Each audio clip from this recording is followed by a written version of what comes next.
Toujours dans le but de vous aider à mieux vous organiser pour le temps des fêtes, on s'est lié d'amitié avec IGA pour vous proposer des recettes faciles. Et cette semaine, la thématique, c'est des plats principaux à base de viande. Et on va réinventer le bœuf Wellington. On va faire un porc Wellington. Tu sais, la petite duxelle de champignons fancy, là? Ouais. On va faire ça avec des carottes et des patates douces, nous autres. Incroyable! C'est le repas du paysan!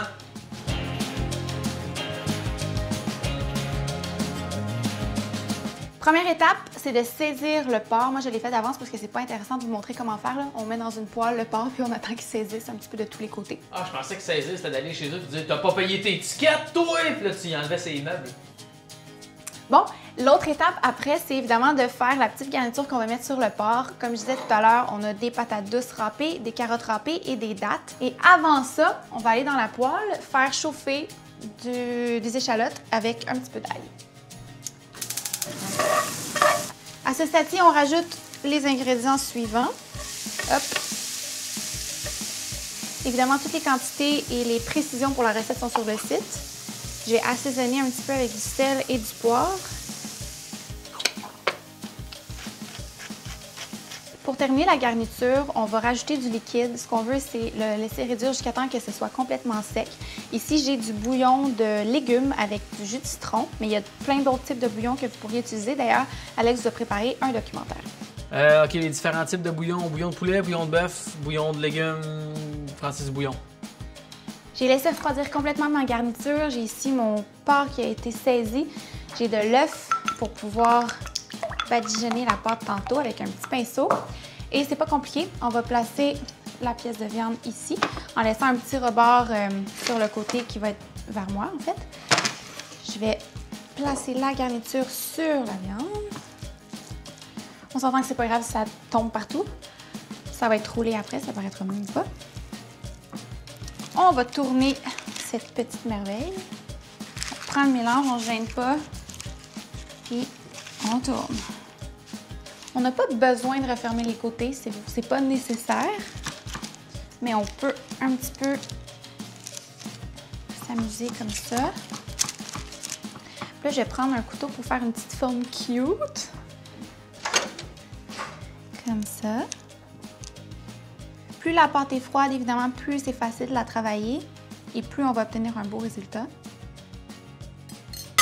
Je vais badigeonner le dessus de cette manière. On ne gêne pas sur l'œuf. J'avoue que je suis allée un peu fort, mais on va enfourner ça pendant 20-25 minutes dans un four préchauffé à 325 degrés.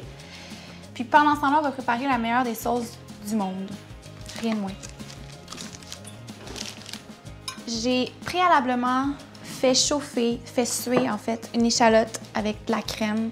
Et ce que je vais faire pendant que c'est encore chaud, je vais rajouter, j'arrive, des herbes fraîches et du jus de citron. Comme ça, je rajoute un demi-citron.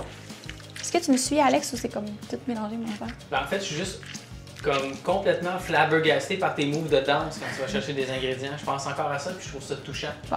Est-ce que tu as envie de me remarier soudainement? Ben non, on est déjà mariés. Mais c'est ça, remarier. Ben non, ça va être long, c'est compliqué puis c'est cher. OK. Moi que j'en vaut la peine. Le gars qui brise la magie. Là, en brassant, je viens juste de me rappeler que j'ai oublié de vous mentionner qu'il fallait mettre des petits champignons dans la sauce. Ah là là. Donc, ça ici, j'enlève quelques tiges. Tu vas-tu me chercher la zézette, Alex? Elle est juste à ta droite sur le comptoir. Oui, mais c'est ça, vas-y. Mais Marie, je peux pas. Ah, tu peux pas. T'es pogné dans la caméra. OK, c'est correct. Alors, je vais zézetter le tout. Ceci étant l'instrument qui me fait le plus peur en cuisine. Je sais pas pourquoi, mais ça vous arrive pas des fois, là, vous cuisinez avec un appareil, puis vous imaginez votre doigt rentrer dedans, puis la scène est vraiment dégueulasse, non? Cette sauce me semble plus que parfaite. Alors, je vais aller chercher le porc Wellington au four. Alex, tu veux aller chercher en fait? Yay! Comment c'est beau? Wow! Attends, je vais... On dirait un très gros chausson au porc. Regarde la plaque. Ouais. Voilà. Fait que ça, là, si tu reçois plusieurs personnes, c'est parfait parce que c'est pas si cher que ça, un filet de porc. s'entend? Non. Tu peux me couper des belles tranches. On laisse reposer ça une dizaine de minutes avant de couper. Parce que c'est beau. C'est magnifique! Attends un peu, c'est un petit peu... Voilà. Oh wow! C'est beau, hein? Ça a l'air vraiment délicieux. On va servir ça avec un petit peu de sauce. Comme ça. À toi l'honneur. Avec les dattes ici, tu vois. Ça a l'air très bon. En fait, tout ce qu'il y a de la pâte dans la vie, c'est bon, ça. Ouais. Vas-y, Ça lâche veut pas. comme pas Vas-y. venir dans ma fourchette. Fais-le avec tes Mais mains, j'ai une on mini dira pas à fourchette. personne. C'est quoi cette affaire-là? C'est toi qui as sorti la fourchette. Oh ouais? Une fourchette pour enfants. C'est bon. Félicitations Marilou. C'est vraiment bon. Pour le chausson au port Wellington. Juste dire, à l'étape où on le roule, là, puis que c'est encore pas cuit, là, vous pourriez le congeler à cette étape-là. Fait que tout faire ça d'avance, juste enfourner quand vous avez vos invités. Est-ce que c'est comme la pâte à biscuits puis tu peux le manger cru aussi? Non. OK. Joyeux Noël! Joyeux Noël! Je vous souhaite Le plus joyeux des Noëls!